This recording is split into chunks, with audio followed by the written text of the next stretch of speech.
اوبتيموس برايم الحقيقي من ترانسفورمرز كان بيقع في المية دي كل شوية، فعشان كده جبت المغناطيس العملاق بتاعي علشان اعمل صيد بالمغناطيس هنا واشوف اذا كان ده حقيقي ولا لا. ودلوقتي لقيت حاجة كبيرة وتقيلة، حاسس انها زي عربية نقل. وعلى فكرة يا جماعة بصوا تحتي، الكوبري ده على الارض شكله زي عجلتين كبار بتوع عربية نقل، وحاسس ان اوبتيموس وقع في المية دي ودلوقتي ممكن احاول اطلعه. بس بصوا شفت ايه على النت؟ ده شكله اوبتيموس برايم الحقيقي وهو بيتحول لعربية نقل والبوليس بيجري وراه. ايوه يا جماعة، العربية النقل دي، العربية الحلوة دي، البوليس بيجي وراه. وبعدين شوفوا ايه اللي حصل، احنا شايفين العربية دخلت تحت المية، ده جنان. ودلوقتي اوبتيموس برايم الحقيقي ممكن يكون فوق ال100. يا سلام يا سلام يا سلام. بصوا ايه يا نهار ابيض، مستحيل يا جماعة، ده ايده، دي ايد اوبتيموس برايم بجد، شكلها كده، ده جنان فعلا يا جماعة. يا نهار ابيض يا جماعة، ده مش معقول خالص، ده جنان. بصوا قد ايه كبير، اكبر من ايدي، وشكلها فعلا زي ايد اوبتيموس برايم الحقيقية، فكل ده ممكن يكون حقيقي. اوبتيموس برايم الحقيقي كان ماشي في الغابة دي وبعدين بالغلط وقع تحت المية، يبقى لازم نكمل صيد بالمغناطيس عشان نرجعه. يمكن اوبتيموس برايم من ترانسفورمرز محتاج مساعدتنا، يلا نرمي المغناطيس. ماشي، مش عارف إذا كان اوبتيموس برايم لسه عايش ولا لأ، بس هو لسه تحت المية وممكن يكون محتاج مساعدتنا. لا يا جماعة، حاسس إن المغناطيس بتاعي اتعلق، يمكن جبنا العربية كلها ومش قادرين نطلعها من المية، أنا ضعيف قوي. فأنا هستخدم عربية النقل التانية بتاعتي عشان أطلع الحاجة دي من المية. يلا نطلعه، يلا يلا يلا يا جماعة. دلوقتي محتاجين نحط الحبل بتاع المغناطيس بتاعي هنا، ممكن يكون محتاج مساعدتنا، هو رايح في الاتجاه ده، يمكن لأنه كان بيهرب من الديسيباتيكونز، أو يمكن كل ده مش حقيقي، بس لازم نعرف الحقيقة. ماشي، يلا نربط عقدة كويسة هنا. ودلوقتي يلا يلا يلا يلا يلا يلا يلا يلا. أيوة هو بيتحرك، يا إلهي إيه ده؟ ده جنان يا جماعة، يا إلهي ده مش معقول خالص. الجزء الجانبي من الشاحنة اللي لونه أزرق وعليه لهب أحمر. يا إلهي يا جماعة، أيوة ده باب الجزء الجانبي من الشاحنة. يا إلهي شوفوا قد ايه هو متدمر. بس يا جماعة أكيد كان شاحنة زي ما شفنا في الفيديو اللي انتشر. أيوة بس بصوا عليه، في شاحنة حقيقية بتتلاحق من الشرطة، وبعدين يا إلهي ده جنون، وقعت على طول في المية، نفس الشاحنة بالظبط في الشكل. فممكن نفترض إن الشاحنة دي هي اوبتيموس برايم، ولقوا أجزائه، الإيد ولونها أزرق وعليها نار حمراء، نفس الجزء الجانبي من الشاحنة. إزاي كل الأجزاء دي متدمرة بشكل سيء جدا؟ يعني اوبتيموس برايم كان بيحارب حد، يمكن غرق بالصدفة، ودلوقتي ممكن يكون مات. لسه لازم نرمي المغناطيس عشان نعرف أكتر. شاحنة الترانسفورمر ممكن تكون اتقسمت لقطع، يعني لازم نفهم إيه اللي حصل هنا. ودلوقتي أنا حاسس بحاجة مش تقيلة زي اللي لقيناه قبل كده، بس إيه ده؟ إن حاجة تطلع من المية. يا نهار أبيض يا جماعة، ده سيف اوبتيموس برايم. بصوا على الحاجة دي يا جماعة، ده أسطوري، ده مش مجرد سيف، ده سلاح قوي جدا عشان تحارب الديسبتيكنز. يا نهار أبيض، أنا حاسس إني قوي جدا. نفس سيف اوبتيموس برايم من ترانسفورمرز، يعني أقدر أحارب الديسبتيكونز دول. ليه تفتكر كان تحت المية؟ يبقى اوبتيموس برايم كان بيحارب حد. ايوه احنا شفنا الفيديو اللي انتشر ده. ايوه ده اوبتيموس برايم في الغابة، وبعدين بص هو بيحارب حد. يا نهار ابيض، ايوه بس مين ده؟ ده عدو اوبتيموس برايم؟ مين كان ده؟ بس هو ما استخدمش السيف، هو وقعه بايديه القوية. بس ايه اللي حصل بعد كده؟ لازم نفضل نرمي المغناطيس عشان نعرف، لأننا محتاجين نلاقي حاجات أكتر عشان نكمل تحقيقنا، ويمكن نلاقي. ويمكن نلاقي اوبتيموس برايم كامل. ايوه الارض هنا زلقة جدا، عشان كده اوبتيموس برايم غرق تحت المية واتأذى جامد جدا. دلوقتي حاسس بحاجة تقيلة تاني. يمكن اخيرا ده الشاحنة كلها، مش بس اجزاء اوبتيموس برايم، لكن الاوتوبوت الخارجي كله تقريبا هيظهر قريب. يا نهار ابيض، يا نهار ابيض، ايه ده؟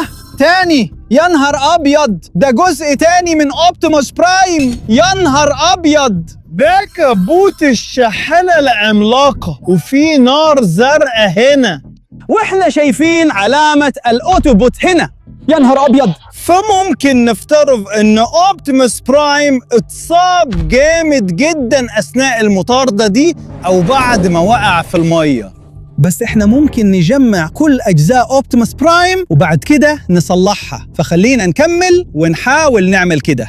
ويا جماعة لو لسه بتتفرجوا ما تنسوش تشتركوا عشان يوصلوكم مغامرات الصيد بالمغناطيس اكتر واكتر. اشتركوا دلوقتي وحنرمي، يلا بينا. ايوه يا جماعة، اظن اني عرفت المكان التقريبي اللي ممكن يكون فيه اوبتيموس برايم كامل، او يمكن ترانسفورمرز تانيين. لقيت حاجة تقيلة وحاجة كبيرة.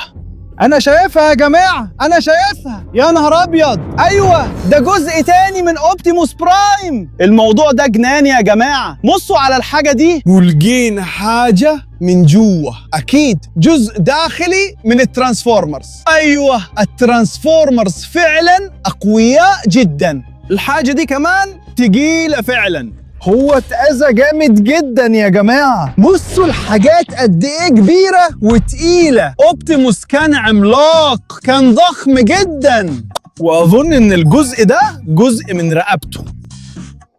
هو ثقيل جدا وقوي جدا، فده فعلا جنون. المكان ده لصيد المغناطيس، مجنون فعلا. طلعنا الترانسفورمر كله اوبتيموس برايم من 100 وطلعنا جزء جانبي منه. طلعنا كبوت العربية والباب وكمان حاجات كتير من دراعه. بس ايه اللي حصل هنا؟ يمكن لازم نرمي من هناك عشان شايف حاجة غريبة هناك. يلا نكمل تحقيقنا. يا جماعة اكتبوا في التعليقات مين الترانسفورمر المفضل ليكم، وممكن بعدين نرجع هنا ونحاول نصلح اوبتيموس برايم من الجزء ده. بس يلا بينا يلا بينا نكمل الصيد بالمغناطيس هنا، يمكن في ترانسفورمرز أكتر.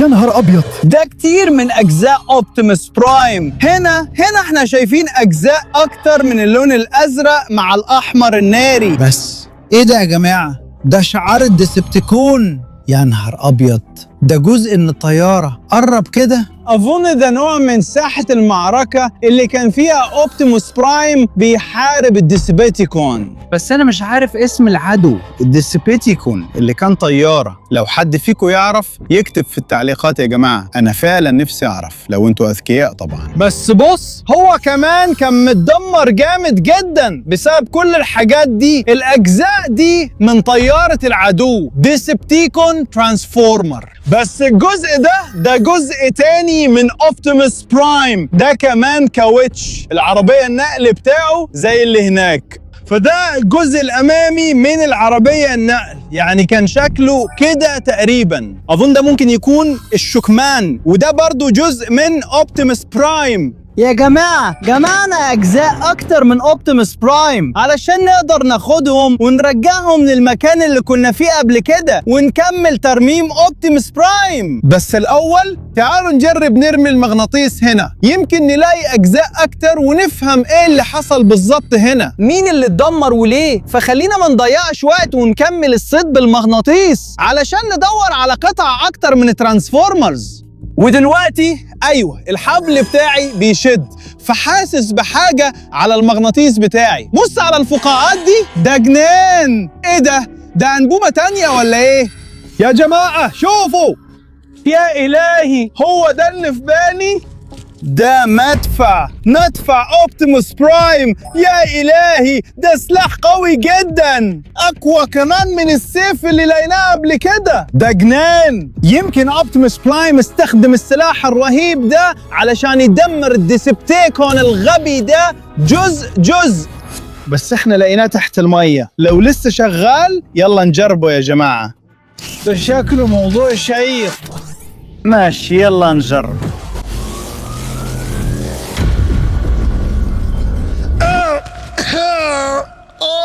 يا نهار أبيض، السلاح ده اتدمر، يمكن عشان لمس المية، بس ده غريب شوية. أنا شفت أسلحة الترانسفورمرز قوية جدا ومقاومة للمية، بس لا، ده فعلا مؤلم. يلا نكمل نرمي المغناطيس، يمكن نلاقي أسلحة أكتر. يلا بينا. يمكن يكون في اوبتيموس برايم تحت المية، أو يمكن في ترانسفورمرز أكتر، بس أنا حاسس بحاجة على المغناطيس بتاعي. واحنا على وشك نطلع الحاجة من المية. استنى، في حاجة زرقة تانية يا جماعة. لقينا حاجة زرقة، بس المغناطيس بتاعي فلت، فخلينا نشوف. إيه ده؟ استنى يا جماعة، دي أكيد قطعة تانية من اوبتيموس برايم، جزء من الشاحنة دي. في الحقيقة الإزازة الأمامية، يعني المفروض تتثبت قدام السواق. سواق جوا اوبتيموس برايم؟ ده مش مظبوط قوي، بس على أي حال لقينا الإزاز الأمامي، وهنحتاج الحاجة دي وكمان باقي القطع عشان نرجع اوبتيموس برايم زي ما كان. قريب هنرجعهم ونبدأ الترميم. لو عجبك الفيديو طبعا، بس يلا نجرب كده. يلا بينا. ايوه فعلا زي ما قلت قبل كده، انا بحب اوبتيموس برايم، هو اكتر ترانسفورمر بحبه، قوي جدا. طب وانت مين المفضل عندك؟ انا فعلا نفسي اعرف. فاللي لقيته خفيف جدا المرة دي، اهو جبنا الفقاعات وجبنا الحاجة اللي لقيناها. استنى، ايه ده؟ شكله زي وحدة تحكم او حاجة كده، وكمان باين انها كانت متثبته جوه كابينه اوبتيموس برايم عشان الوانها نفس الالوان. يعني الوحده دي كانت بتتحكم في اوبتيموس برايم بتاعهم؟ ده مش ممكن. اوبتيموس برايم زي شخص حي، بس كان بيتحكم فيه حاجه مش عارف. يلا نرجع لاوبتيموس برايم اللي لقيناه قبل كده ونفكر في الموضوع. ايوه كل الحاجات دي فعلا شكلها زي اوبتيموس برايم، واظن ان الازاز الامامي كان راكب بطريقه زي كده. بعدين عندنا كبوت العربيه، الجزء ده كان هنا، وطبعا الكاوتش في مكانه. عندنا الدراع كله هنا قوي جدا، وقوي فعلا. الدراع ده كان ماسك السيف. عندنا هنا نظام العادم، وجنب العربية النقل كله. فأنا شايف إننا لازم نكمل الصيد بالمغناطيس، بس لسه مش قادر أفهم ليه اوبتيموس برايم اتقطع حتت بعد المعركة ضد الديسيبيتيكون ده، وليه اختفى تحت المية زي ما شفنا في الفيديوهات. الحاجة الوحيدة اللي محيراني ومش قادر أفهمها هي وحدة التحكم دي، كانت كأنها مطفية، بس ليه؟ الحاجة دي كانت جوه اوبتيموس برايم، ازاي بتشتغل؟ مش قادر أفهم. ايه اللي بيحصل يا جماعة؟ استنوا، دي وحدة تحكم اوبتيموس برايم. الحاجة دي بتتحكم في الدراع، ويمكن كمان بتتحكم في العربية النقل كلها. يعني كان في سواق بيستخدم المساحة الأمامية، ووحدة التحكم دي هو كان سايق عربية النقل بتاعت اوبتيموس برايم دي. يعني ده مش اوتوبوت حقيقي، ده واحد مزيف زي نسخة طبق الأصل، بس احترافية جدا جدا. يا نهار أبيض، ده جنان، ده غريب قوي. عمري ما كنت أتصور إن ده ممكن يحصل يا جماعة. يعني ده مش اوبتيموس برايم الحقيقي اللي دخل المية دي. كده كل حاجة بقت واضحة يا جماعة، بس لسه ممكن نصلحه. لسه نقدر نرجع شاحنة اوبتيموس برايم كلها زي الأول. ولو عايزين تشوفوا ده، اشتركوا في قناتنا واعملوا لايك للفيديو ده وسيبوا تعليقاتكم تحت. على أي حال أتمنى أنكم استمتعتوا بالفيديو ده. اسمي سلاف، شكرا لمشاهدتكم، وده كان اوبتيموس برايم اللي لقيتوه تحت المية أثناء الصيد بالمغناطيس. السيف كمان كان مزيف أعتقد.